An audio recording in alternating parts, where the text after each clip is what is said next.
Welcome one more time to another video lesson. During this video, it is necessary to have your student book in order to take notes of your answers and also questions to discuss in class. Are you ready to begin? Do you have in mind the person who said this quote? To be or not to be? That is the question. Think carefully. Who said it? Exactly. It was said by William Shakespeare. So today we are going to talk about literature. In order to complete today's lesson, we are going to discuss a little bit. Look at the ideas, blue, green, and brown. These ideas are a little redundant. They are not very clear, and they might sound a little repetitive. Read them carefully, and you decide what part of the sentence can be omitted in order to avoid repetition. So now let's pause the video, and when you have your answers, play the video one more time in order to compare with the class.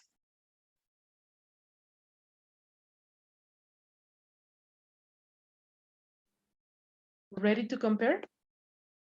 Let's see. In the first part, we have, I can speak Japanese and David can't either. That is the only part that we are going to omit in order to make it sound more natural. Let's go to the next one. The green apples are quite tasty, but the red apples, exactly. Let's see, we have the same. The red apples aren't. And the last, I didn't go to the party, but Sally went to the party. Uy, this one sounds weird. So we say, I didn't go to the party, but Sally did. And with this auxiliary, we are going to omit all the last part. If we have the same answers, you did a great job. If something is different, please write down any questions you might have because we will discuss in class. Now, you are going to need your student book because we are going to move to page 13. Look to the instructions carefully so we can discuss.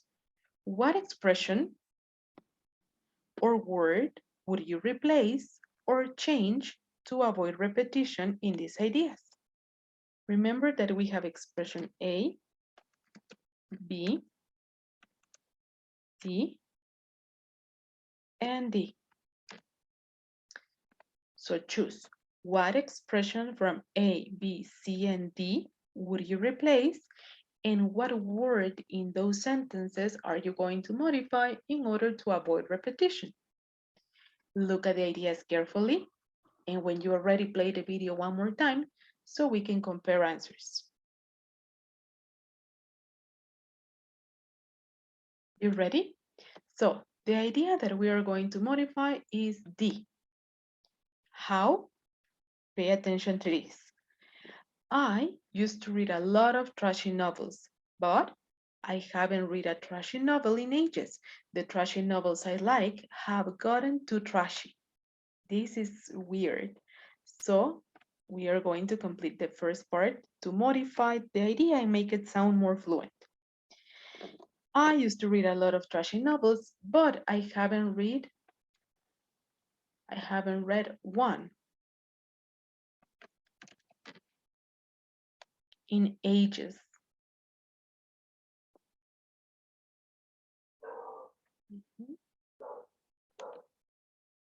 The first part is ready. Let's go to the second one. The trashy novels I like have gotten too trashy. Okay, but now it's in plural, novels. So in this case, we are going to use once. And by omitting the nouns in the sentence that were repeated and replacing those for one and once, this idea sounds much more natural. I used to read a lot of trashy novels, but I haven't read one in ages. The ones I like have gotten too trashy.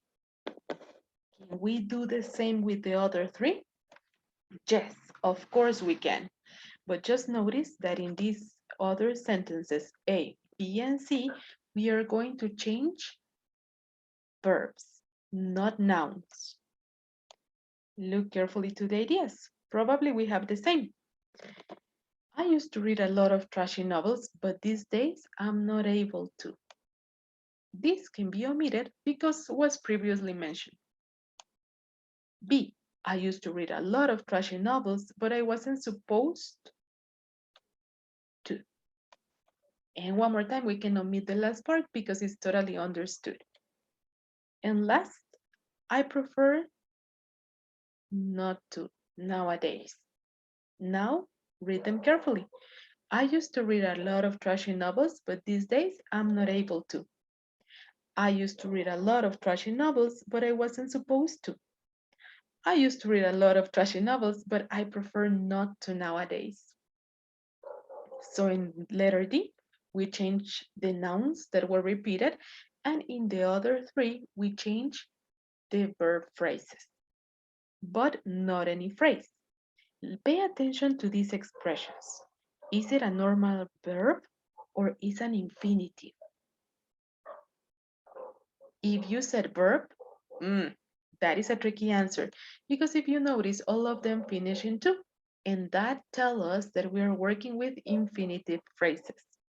Of course, this only happens when the expression that you are using or that is related to the sentence contains an infinitive.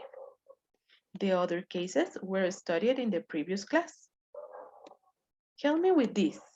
So this is going to help us to clarify your ideas. Look at sentences from A to D. 1. We can avoid repeated infinitive phrases by using these days I'm not able to. I wasn't supposed to. I prefer not to. What was used at the end of each expression? Not or to? Exactly, to. Can you check number 2? In negative sentences, we include, what option would you use? Exactly, in negative sentences, we use not because it's the rule for infinitives. 3, in the third case, the avoided expression was a noun or a verb. What would you choose? If your answer is a verb, that's totally right. But just remember that it's an infinitive form. And 4, to avoid repeating nouns, we use for singular and for plural. Exactly. One for singular and one for plural. Great job. Now look carefully to the next activity. Here I have some examples. Look how these infinitive expressions and also how one and ones can help you to avoid repeating specific words in the sentence. 1. I would like to buy a new book, but I'd rather not to because I am broke. In this case, we use I'd rather not to because the expression rather is totally linked to an infinitive. Of course, you can use any other idea here that probably is not going to have an infinitive phrase. So it's okay. That is not a problem. Look at number 2. I like scary stories. The one I'm reading now is called It. In this case, they are going to talk about the stories. So that is the option that we are going to emphasize. Third, I love to go for a walk in the park, but these days I prefer not to because I am very busy. What is the thing that she doesn't prefer?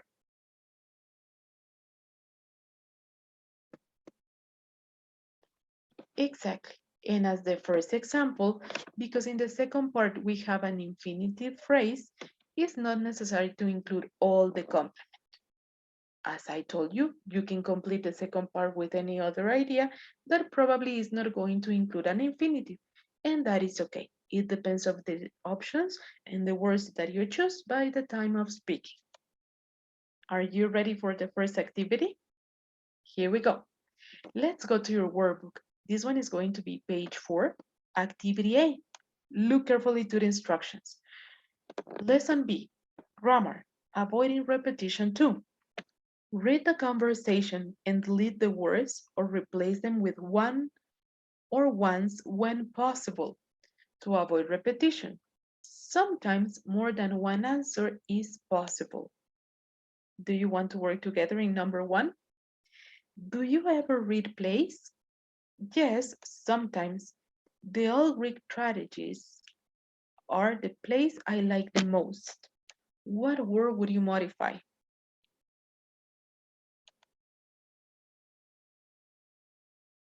Because it's in plural, the correct option is one or ones. Nice. So it is time to pause the video. Take carefully attention to the details that you are going to use. Read the sentences carefully. And when you are ready, play the video one more time in order to compare with the class.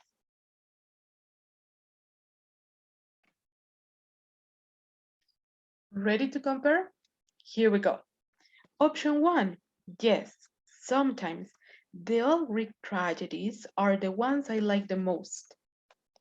Number 2, it says, did you read To Kill a Mockingbird in English class? No, our professor said we were supposed to read To Kill a Mockingbird, but then we didn't have time. So the possible option is no, we were supposed to. Okay? And in that part, you can omit the rest because it's already understood. Number 3 is not necessary to change it, but if you did, it's something that we can discuss in class. Number 4, B. Well, I prefer not to read them, but sometimes if I am waiting in the doctor's office, I might look at one. 5, B. Yes, I know her novels. Notice that in this one, they didn't include the word one or ones after her because we already have a pronoun or a possessive pronoun in this one, so it's okay. I think her more recent one is much better than her first one. Okay. And last, A. Yes, I agree. Actually, she's working on a new one now. If we have the same answers, that is nice. If you included this on the sentence in number 5, it's not a problem. Anyway, it's going to be totally comprehensible. So now we are moving to the last section, and this is your homework. On your student book, let's go to page 13, and individually you will complete activity B to compare with the rest of the class during the next Zoom session. Remember to take notes of any question you might have during this process so we can discuss in class and clarify ideas.